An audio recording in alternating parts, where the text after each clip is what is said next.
You know, we are literally surrounded by fabric every single moment of our lives. But have you ever really stopped to think about the incredible journey it takes?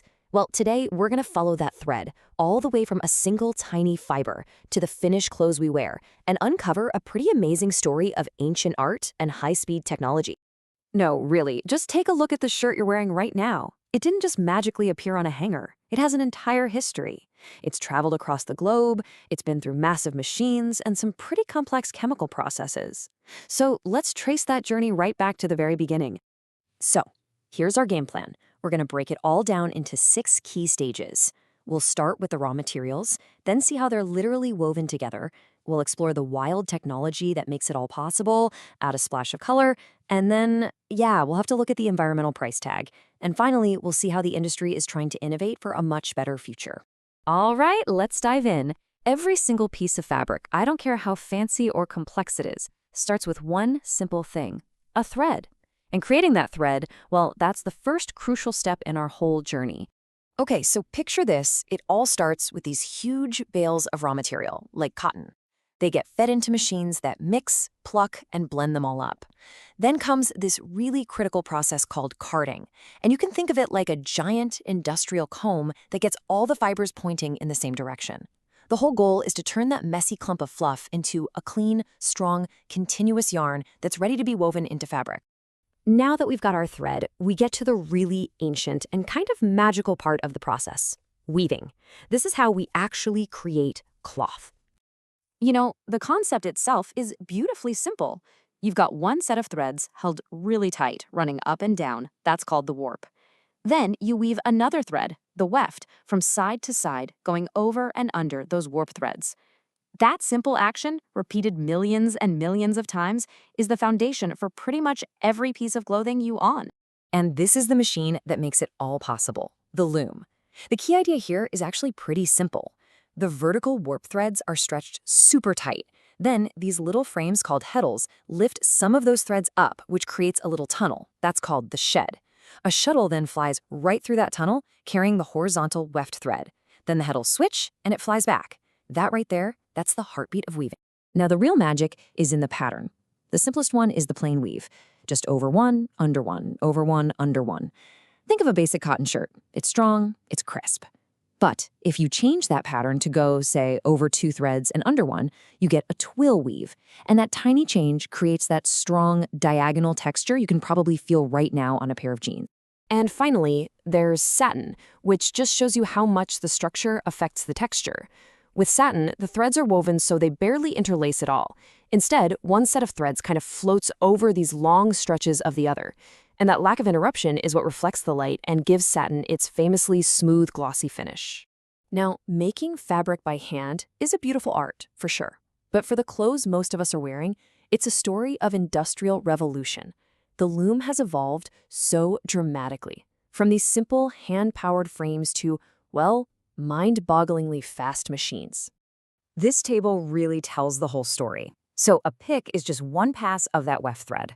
An old shuttle loom could do maybe 200 of those a minute, but the real game changer came with jet looms.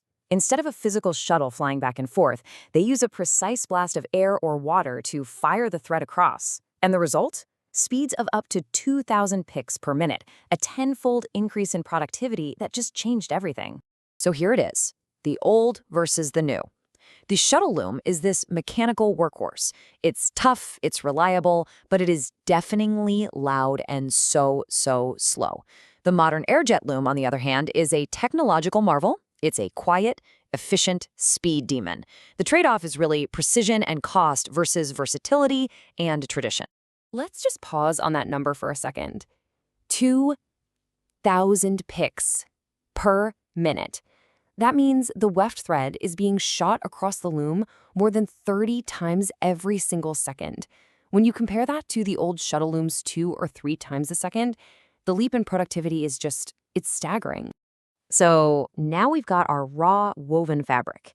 It's often called grige fabric, but it's plain, it's unfinished. The next stage is where it gets its personality: the color, the feel, all those special properties. This is known as wet processing. This is where all that beautiful color comes from. Huge, continuous rolls of fabric get fed through these industrial machines and submerged in a heated chemical bath called a dye liquor. It's basically a chemical reaction on a massive scale. And as we're about to see, it's one that demands enormous amounts of water and energy. It's actually a multi-step process. First, you've got pre-treatment, where the fabric is cleaned and prepared. Sometimes they even singe off stray fibers with an actual flame. Then comes the dyeing itself. After that, fixation uses more heat and chemicals to make absolutely sure the color doesn't wash out. And finally, there's finishing, which involves washing, drying, and adding any of those special touches, like making it softer or wrinkle-free.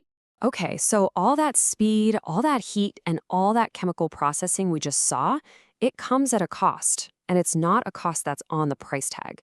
Now we have to talk about the environmental footprint, the hidden costs woven right into our clothes. This chart is really telling. It shows the material flow in just that first stage, spinning. For every 950 kilograms of raw cotton that go in, only about 739 kilograms come out as usable yarn. That means over 20% of the raw material, that's 211 kilograms, is just lost as waste, dust, or short fibers right at the very beginning of the process.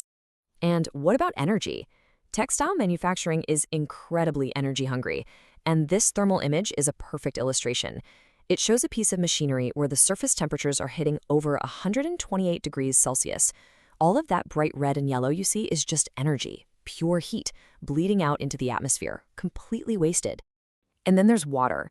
The dyeing industry uses this metric called the Licker ratio.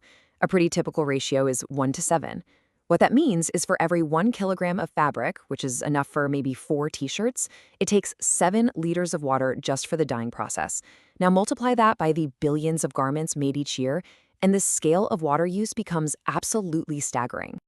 Okay, so that's the problem.